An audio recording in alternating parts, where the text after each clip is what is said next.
Hello, graça e paz. Tudo bem? Como é que vocês estão? Espero que todos estejam bem, aguentando mais um dia de quarentena, mais um mês, mas na graça do Senhor temos conseguido vencer, certo? A nossa aula de hoje é continuação da aula da semana passada, é sobre Apocalipse. O livro de Apocalipse é muito legal, tem várias coisas que podemos tirar para nossa vida, para nos consertar, para aprender, mas também profecias, coisas que vão acontecer no futuro. Mas enfim, isso daí é mais para frente. Na aula passada, a Yasmin falou de 3 igrejas, né? 3 igrejas que é uma carta direcionada a elas. No caso, Jesus fala diretamente a João, que foi quem escreveu esse livro, e para direcionar a elas essas palavras. No caso, primeiro falando as suas características, né, elogiando ela, do que ela fazia de melhor, mostrando alguma coisa que ela tenha feito de errado, dando uma repreensão, e também fazendo uma promessa, que se ao qual seguisse os conselhos ao qual foi dado para essa igreja, elas haveriam uma bênção, né? Mas, como eu falei, as 3 foram Éfeso, Esmirna e Pérgamo. Mas no total são 7, né? A que a gente vai falar é sobre Tiatira, Sardes, Filadélfia e Laodiceia. Só que antes de a gente falar, né, contar a respeito do que essas igrejas faziam, o que há onde fazer, o que faz para melhorar, vamos orar, ok?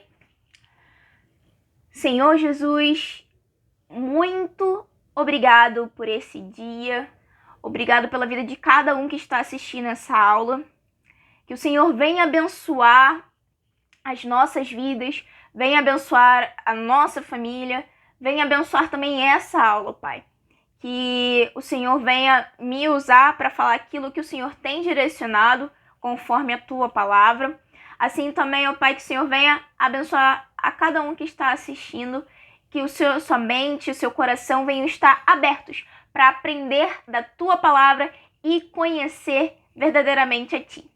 Em nome de Jesus, amém. Amém? Beleza.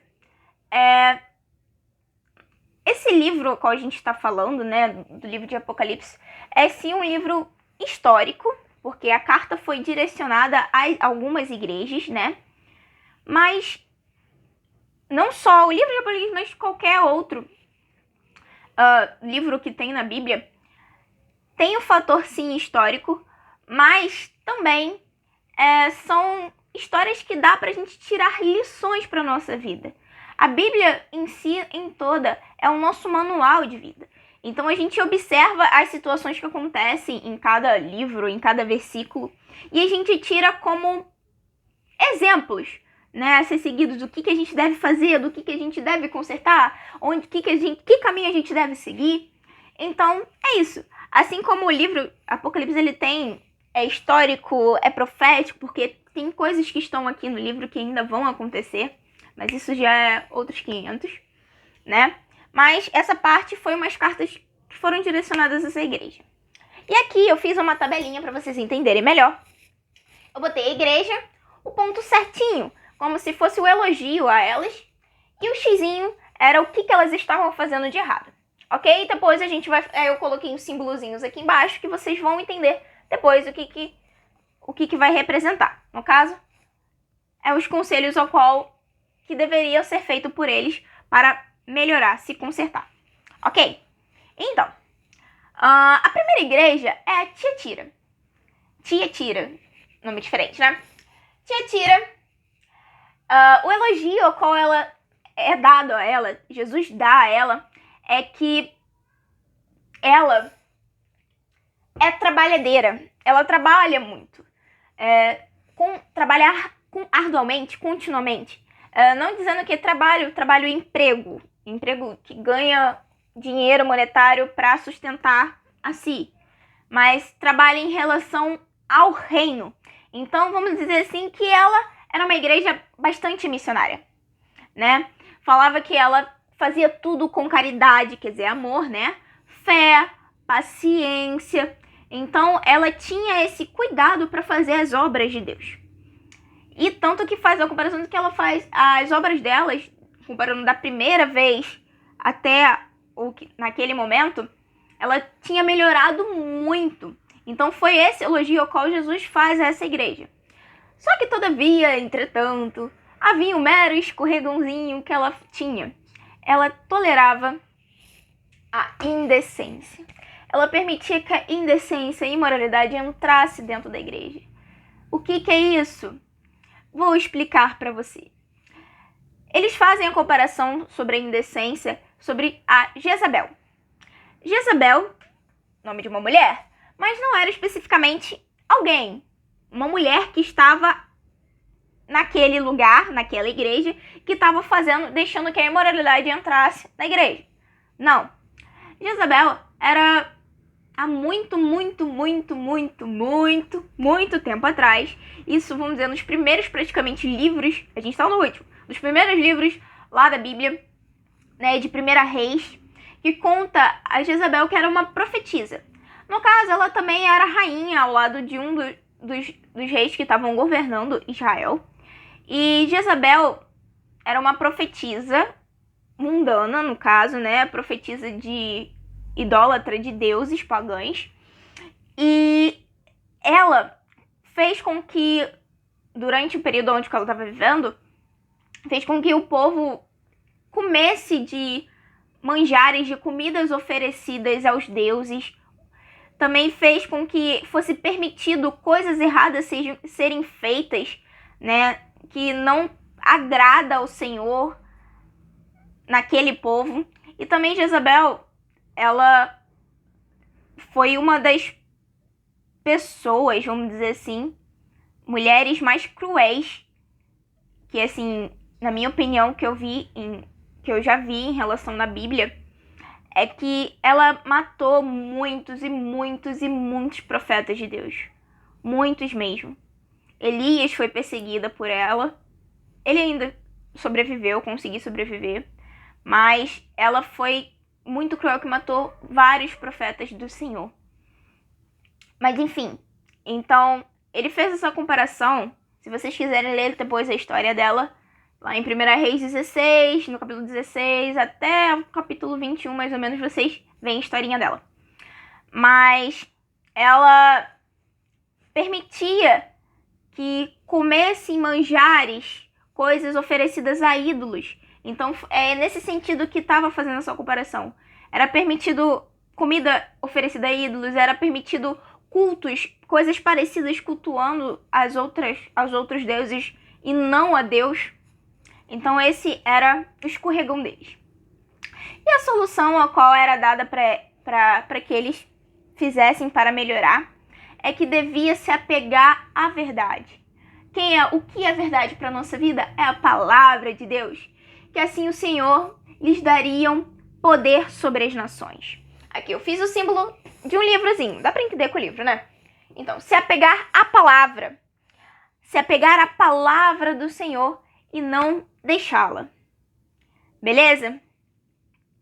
E quando ele faz isso, né, se faz o encontro daquela igreja, ele se apresenta como aquele que tem olhos de chamas de fogo, os pés reluzentes que nem latão. Vocês veem que na Bíblia tem várias, principalmente nas parábolas, né? Tem representações. E aqui no Apocalipse não é muito diferente, né? Tem até música com olhos como chamas de fogo, tá? Mas isso representava que o Senhor, que Jesus tinha o juízo, havia julgamento sobre aquela igreja, de tudo aquilo que eles estavam fazendo de errado. Ok? Vamos para a próxima igreja. A próxima igreja é Sardes. Ela está lá no capítulo 3, versículo do 1 ao 6. A característica era que ela tinha reputação de aparência de que estava muito bonita. Estava viva, né? Aqui eu não coloquei porque, não era em si um elogio, né? Ela tinha aparência que estava cheia de Deus, do poder de Deus, mas só que na verdade estava morta espiritualmente. Deixa eu até ir aqui, ó. estava morto espiritualmente e com as suas obras incompletas, né?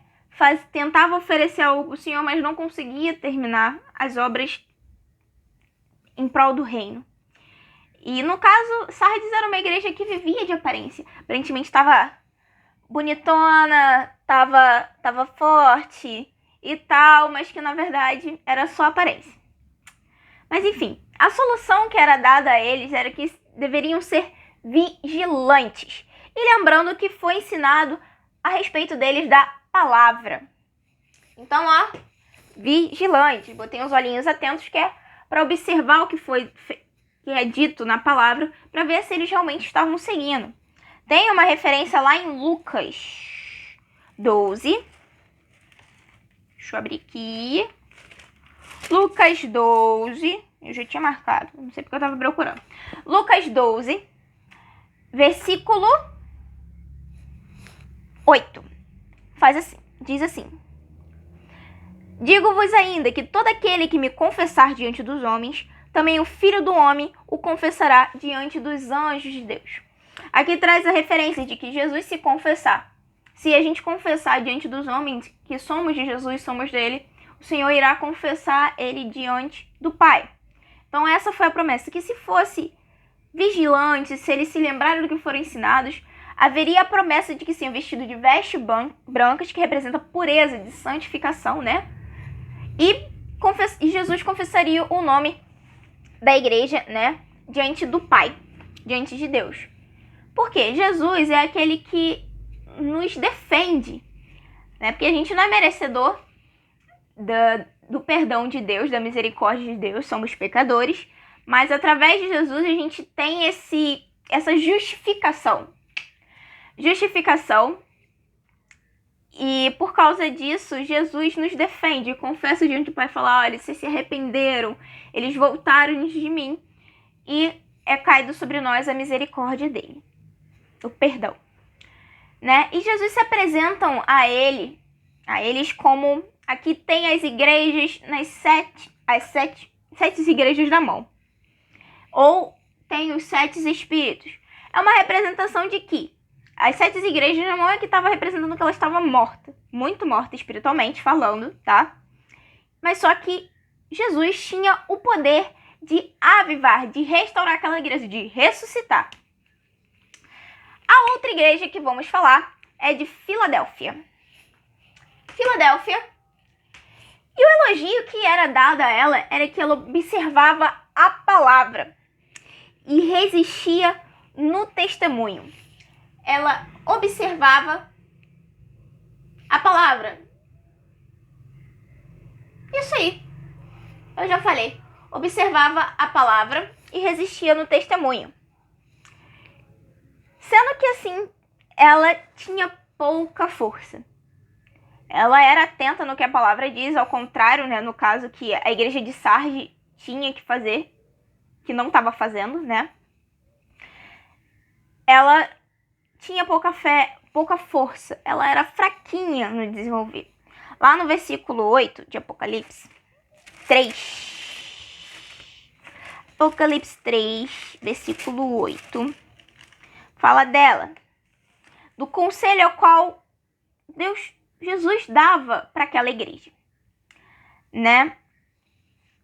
Era que a promessa que seriam como colunas do templo de Deus e que teriam um novo nome, né?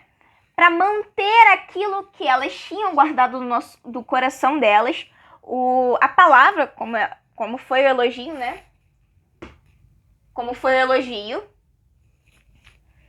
e seguir a que foi escrito, para que não se perdesse a coroa, a bênção delas, a bênção sobre a vida delas. Lá em Salmo 119, 11, fala sobre isso. Fala que guarda o coração as tuas palavras para não pecar contra ti. Então, guardar no coração a palavra do Senhor, para que não possamos pecar contra ele, assim como foi o conselho dado à igreja de Filadélfia. E a promessa era que seriam colunas no templo de Deus e que teriam um novo nome, né? guardar a palavra no coração. Foi esse o conselho. E a promessa é que eles seriam restaurados, seriam fortificados. Coluna representa força. E Jesus se apresentava a essa igreja como a chave de Davi. A chave de Davi, no caso, é que tinha autoridade para dar força, autoridade para se colocar como coluna no templo de Deus. Show? Agora vamos para a última igreja, que é a igreja de Laodiceia. Laodiceia. A igreja de Laodiceia tinha a característica de que ela era morna. Tanto que vocês verem, eu coloquei X porque não tinha elogio. Ela é uma igreja morna, espiritualmente pobre. Faz a comparação, ele fala assim que vocês nem frio, nem quente. Quem dera se fosse frio ou quente, mas é morna.